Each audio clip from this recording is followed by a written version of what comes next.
Hello, my name is Winston. I have a few YouTube channels, including two religious channels, one Watchtower Examination, the other Adventist Examination, and I'll be posting this video at both channels. I want to reach out to atheists and agnostics, and also to my Christian friends, brothers and sisters. And some of you may be wondering if the topic of this video is just what people call clickbait.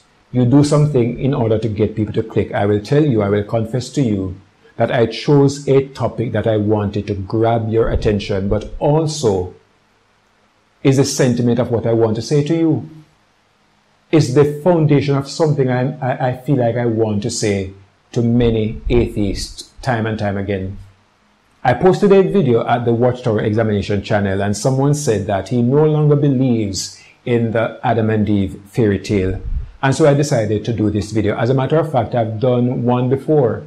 I went on a location and I shot it, but it was long and it was winded and it seemed to have been all over the place because there is so much that I want to say. But I decided to give it a second shot, but to make it short, to condense it as short as possible and just get the point across to you. The Adam and Eve fairy tale.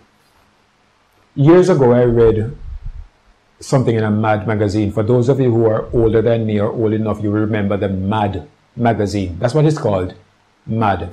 Had some crazy stuff in it, but I saw a cartoon in it that I will never forget. An atheist and a priest. The priest said to the atheist, "You want to tell me that I must believe that the world came into being because of some big bang, or that man developed from apes?" And he must have thought that, oh boy, he did well there. And the atheist countered, "And you want to have me believe that all the world's problems began because of a talking serpent telling a woman to eat a fruit?" If you are honest with yourselves, you have to admit that it does sound ridiculous, and I am telling you, it sounds ridiculous. It has to be. I have never heard a serpent speak. Have you? I have never heard a donkey speak, but the Bible talks about a donkey speaking. Sounds ridiculous. It doesn't make sense. And when you think about God creating Adam and Eve, and they sinned because a talking serpent told them to sin, and then God put them out of the garden, and he put a shield at the garden so that they will never have it, because in that garden was a tree of life, and if they ate of the tree, they would live forever. And so now there's a gulf created between God and man. And in order to fix this gulf, God must now send his only son, who was God, to become a human. And he must die an awful death. And with his death, man is going to be redeemed. You know, when I read through the Old Testament and see what Israel had to endure, I thank God that I was born on this side of Earth's history. Because I don't believe that I could cope with. Well, yes, I would. I would have adjusted. I would have adjusted. But it's hard for me to imagine the way I am today. A life where every single day, 2 times per day, I must kill an animal. And the blood must be taken to an altar. We read about the sanctuary. Have you thought about just how messy and gory that place must have been? With the blood of animals day after day after day after day. And that is what must be done to foreshadow the coming of Christ, so that man can be redeemed. It makes no sense to me from a purely logical perspective. There must have been a better way, I have thought many times in my life. And I could go on, I could tell you so, as a matter of fact, if I were to tell you some of the things that I questioned in my Christian journey, it probably would cause some Christians to stumble. I've had serious doubts. But you know what I love about my God? He allows me to be honest with myself and to be honest with Him. I have been able to question Him about the things I doubted, and He provided answers in His time. So these things do not make any sense. So why do I believe it? I'm going to show you something. Can you see that? Can you see the little movement of the ocean? We are looking on the screen of my Google Pixel 2 XL. Oh, I squeezed it by accident. My Google Pixel. I am in love with a phone. This is the greatest Android experience that I've had. I'm actually going to be reviewing phones on my Things Jamaican channel. But I show this to you for a reason. I can't read a thing on my phone without my reading glasses. This thing, when I look at it, is just two pieces of glass. What is it about this glass that enables me to read what I can't read with my naked eyes? If I tell you the number of times when I look on this phone that I marvel, I so marvel at the technology, and I keep wondering, how do they do it? When you think of the technology that is in this thing that created it, when you look at the screen, when you look at the perfect display of the fonts, when you think of all the wonderful things that this thing does, it's amazing. I cannot explain this. But the fact that I cannot explain it, the fact that I cannot fully comprehend it, doesn't mean that it is not true.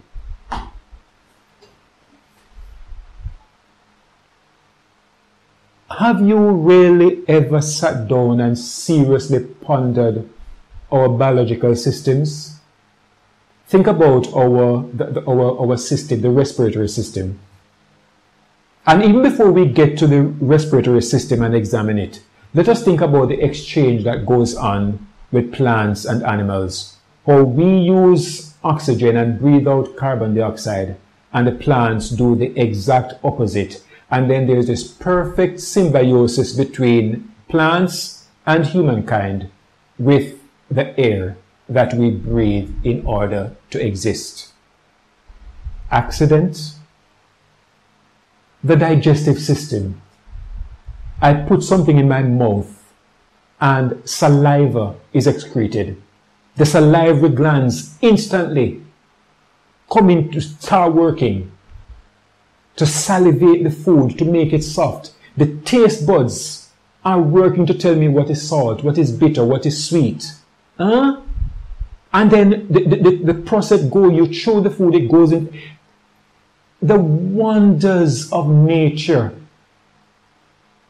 I am convicted in my heart, even more than my name is Winston Gilling. I am convicted that there is a creator. There has to be a creator. When I look at the perfection and the harmony in nature, when I think about the fact that as good as technology is, no matter how good science gets, we are still unable to create life from nothing. Doesn't happen. There has to be a creator. And I believe that nature really does reveal the wonder of God. And as I said, I can go on and on and on. I watched a documentary on the wonders of creation that I've watched it like 6 times, and I'm not tired of watching it. It's just awesome. The uniqueness of snowflakes. I remember there was a time that I was printing business cards, and I would be creative. And my clients used to love the cards I printed for them. They were so attractive. After a while, I started running out of creative ideas. I was working on a surface that is 3.5 inches by 2. And after just a few designs, I ran out of designs. When you look at the size of the index finger, and to think that God has placed a different design on everybody's finger so that I can be identified by my fingerprint. Accident?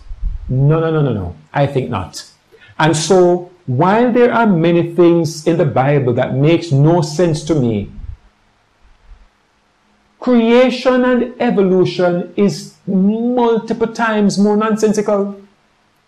There is no way under the heavens that anybody can tell me that all of the wonders of nature just came about by accident. There had to be a creator. No, if you can create the sun, chances are you know something that I don't know.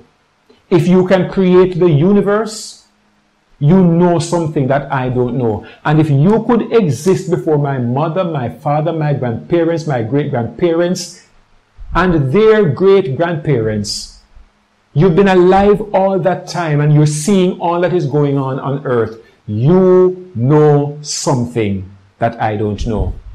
How many times has it happened to you? It has happened to me so many times, where there is something that I cannot understand and I struggle to understand it.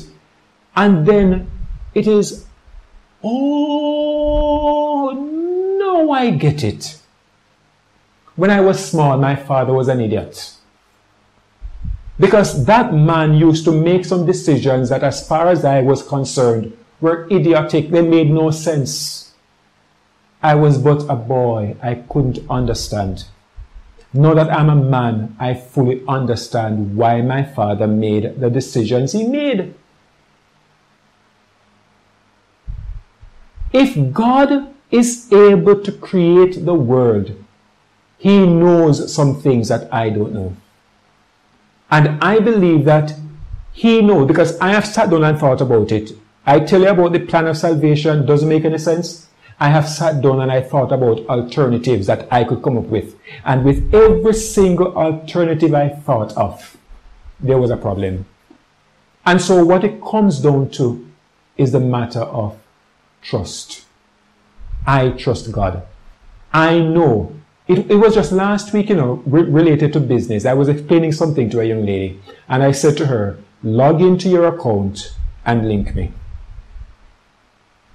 And I'm not going to get into details, all right, because you may know who she is and this big, and I don't want. But the point I'm making is, all I wanted her to do was to trust me because I understood the system better than she does. And so when I'm saying to her, trust me, it's because I know what I know. And that is basically what is going on here. God knows what He knows. And He is working things in His way. And He is saying to me, trust me. And I am saying to Him, I trust you. I am trusting His wisdom. I like what Paul said when he said, we are now seeing through a glass darkly. We can't really fully understand. When I was small, I couldn't grasp certain concepts that my father understood. And the disparity between my wisdom and my father's wisdom is tiny in comparison to the wider disparity between God's wisdom and mine. And so I serve a God who created the universe, who is infinity times wiser than I am. So I am just looking at things from a little perspective, from my minute perspective. There are so many things about life that I do not understand. There are so many things about life that you do not understand. And if you get to the place where you're saying that, I can't understand it, I cannot explain it, therefore it is false, chances are you are placing too much value on your knowledge, on your wisdom, and on your understanding. So I trust God because I believe that He is superior, that His ways, and He tells us in His word, His ways are not my ways. His thoughts are not my thoughts. I love it when Job said, who can by searching find out God? I believe that if I tried to understand everything, my head would explode. Even at a time when we are told that we use just a fraction, a tiny fraction of the capacity of our brains. And I've seen it in action. How many of you seen, what's his name, Steve Harvey? He has a program where he is interviewing little geniuses. A little boy who comes on the show, and Steve would give him some complex maths to solve, and the boy would solve it in no time. And I'm sitting like, what? How does he do it? Just a little boy. I struggled with maths in high school. I am good when it comes on to basic maths. But when it comes on to the scientific things, the logarithms and the matrices, well, matrices is not so bad. You know, but the more complex that mathematics gets is the more difficult it got for me to understand in school. This little boy, able to just reel off the solutions to these huge mathematical problems. We have not yet used half, much less than half of the capacity of our brains. Would you want to tell me that our brains is a creature of accident? And so because I believe in creation, I believe in God. I do not have to understand everything. And as I said, I have not gone through everything. I can tell you far more. I could do a 1 hour sermon, 2 hours explaining all of this, because there's so much more to it that I've pondered, that I've thought about. But when I think about it, I am looking on things from a human perspective, which is really a very, very, very narrow perspective. And so I believe in God. And one last thing. The other thing that makes me such a firm believer in the Lord and in the scriptures, the prophecies of Daniel.